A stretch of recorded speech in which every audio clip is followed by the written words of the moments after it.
Hello tout le monde.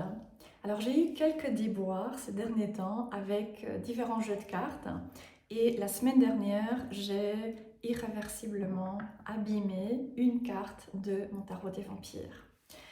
Et donc j'ai été obligée de racheter une nouvelle copie parce que ce tarot est vraiment le tarot que j'utilise le plus dans ma propre pratique personnelle et c'est un tarot que j'intègre également de plus en plus dans les guidances mais également les ateliers ou les mentorats avec des clients. Maintenant, ce tarot n'est actuellement plus disponible et donc j'ai dû l'acheter via un site de seconde main et il se trouve qu'il y avait une copie de disponible. Je viens tout juste de recevoir cette nouvelle copie et donc j'ai eu envie d'en profiter pour parler de ce tarot, parler de cette expérience également que j'ai été amenée à vivre et partager quelques réflexions. Donc, étant donné cette mésaventure que je viens d'avoir, j'ai pris un moment pour réfléchir, me demander voilà, pourquoi est-ce que ça m'est arrivé? Pourquoi est-ce que je dois me retrouver dans cette situation où j'ai besoin de racheter une copie à un prix évidemment très élevé puisque j'ai payé 100 € pour la copie en plus des frais d'envoi. Et j'en suis arrivée à prendre un moment, réfléchir et vraiment me rendre compte de cette aventure incroyable que j'ai été amenée à vivre depuis que j'ai ce tarot. Donc j'ai acheté le tarot des vampires en 2014, donc ça fait maintenant 12 ans et ça fait 12 ans exactement parce que je pense que je l'ai acheté en juillet si je ne me trompe pas. Donc ça fait un certain moment que je l'ai, je l'utilise énormément, je l'utilise très souvent de manière quotidienne et donc je le connais maintenant, je considère très bien. Et ce tarot m'a permis de grandir au-delà de tout ce que j'aurais pu imaginer. Il m'a permis de grandir par rapport au tarot, par rapport à ma perception et ma compréhension du tarot.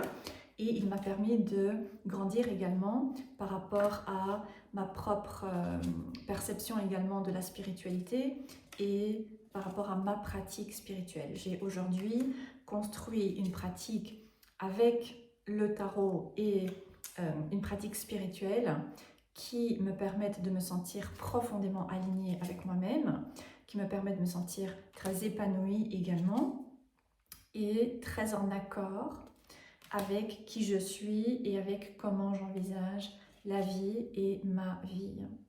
Et donc, il m'a vraiment amenée à grandir, comme je disais, bien au-delà de ce que j'aurais pu imaginer.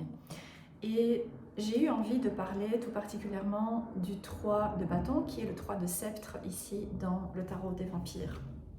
Le 3 de bâton est la carte qui m'a vraiment accompagnée pendant une année, jusque tout récemment. Et c'est une carte que personnellement je trouve vraiment fascinante, c'est une de mes cartes préférées. Donc la plupart des personnes qui lisent les cartes, les personnes que j'ai pu suivre par exemple sur YouTube, mais également la plupart des messages que l'on retrouve dans les livres ou les livrets qui accompagnent des tarots, ont tendance à envisager le 3 de bâton comme cette carte qui indique que les navires rentrent au port. Et ça n'est absolument pas la manière dont personnellement je comprends et j'interprète cette carte. Pour moi, le 3 de bâton parle, bien au contraire, de partir à l'aventure. Et lorsque cette carte ressort, elle vient généralement me demander, ou elle vient demander à mon ou ma cliente, est-ce que vous allez rester sur le rivage et regarder un navire passer, regarder peut-être un second navire passer, peut-être un troisième, ou est-ce que vous allez décider de sauter dans le navire et partir à l'aventure? Pour moi, c'est vraiment l'essence de cette carte qui est associée au signe du bélier qui est représentée ici sur le sceptre de la vampire. Et donc, c'est une carte qui nous demande de prendre un risque. C'est une carte qui nous demande d'aller vers de nouveaux horizons.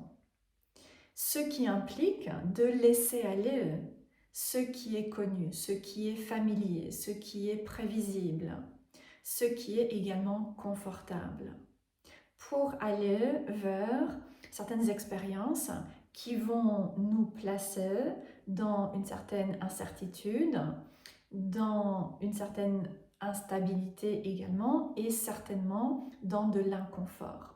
Et c'est vraiment ce que cette expérience et cette mésaventure avec le tarot des vampires a créé dans mon expérience. Donc là maintenant, je n'avais pas du tout prévu de dépenser plus de 100 € pour acheter un tarot, qui plus est un tarot que, a priori, j'avais déjà. Et j'ai d'autres priorités financières en ce moment, mais ça n'était pas possible de ne pas avoir ce tarot. Et donc, lorsque je l'ai trouvé, j'ai immédiatement décidé de sauter dans le navire et partir à l'aventure, sans trop savoir comment j'allais pouvoir combler finalement cette dépense.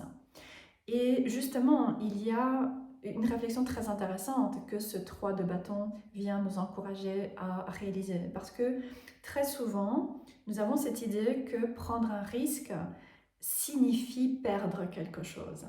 Que si nous prenons un risque, nous allons devoir peut-être sacrifier quelque chose, ou nous allons devoir renoncer à quelque chose d'autre, ou nous allons risquer de perdre. C'est ce qui fait que la plupart du temps, la plupart des personnes ne vont pas prendre de risques. C'est cette peur de perdre. Et travailler avec le tarot des vampires, notamment, m'a vraiment permis au fil des années à complètement transformer cette conception des choses et à comprendre que nécessairement il y a toujours quelque chose à gagner. Le 3 de bâton est un 3, c'est-à-dire une énergie qui est expansive, qui n'est pas constrictive. Et donc, cette carte vient vraiment nous encourager à changer notre manière de voir les choses également, et nous dire que à chaque fois que nous prenons un risque, bien sûr, nous pouvons gagner ou nous pouvons perdre en termes des résultats que ce risque va générer, mais en même temps, nous pouvons également choisir de voir que dans tous les cas, nous allons gagner quelque chose. Nous allons apprendre quelque chose, que ce soit par rapport à la situation, par rapport à laquelle nous prenons un risque, ou que ce soit par rapport à nous-mêmes. Et personnellement, j'en suis vraiment arrivée aujourd'hui à me dire que il y a toujours nécessairement une solution. Et que donc, lorsque je suis face à une difficulté ou un problème et que mon mental se met à quelque part trouver tout un tas de raisons pour dire ça n'est pas une bonne idée, il vaut mieux rester là où on en est, il vaut mieux attendre encore un peu, il vaut mieux attendre le mois prochain ou un meilleur moment, ou voilà, renoncer à ceci pour l'instant, etc. Voilà, pour pouvoir commencer à changer ce schéma mental et évidemment aller guérir la blessure à la racine pour transformer ma perspective et me dire que de toute façon il y aura quelque chose à gagner, et donc être aligné avec cette énergie du 3, cette énergie d'expansion, cette énergie d'ouverture.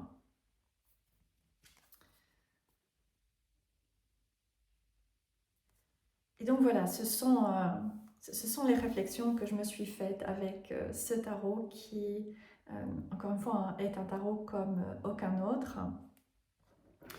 qui m'a permis d'énormément grandir sur mon propre chemin au fil des années, et qui, selon moi, est vraiment un outil tellement puissant, mais dont la communauté a tellement besoin pour remettre différentes idées en question par rapport aux cartes, par rapport à la divination, par rapport à notre vie, par rapport à ce qui se passe Est-ce que nous sommes quelque part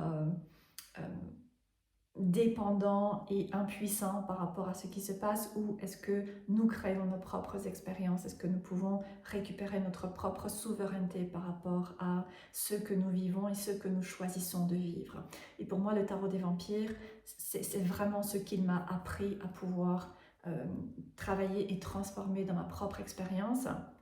Étant quelqu'un qui a connu de nombreux traumas dans l'enfance, bien évidemment, en mécanisme de protection, j'ai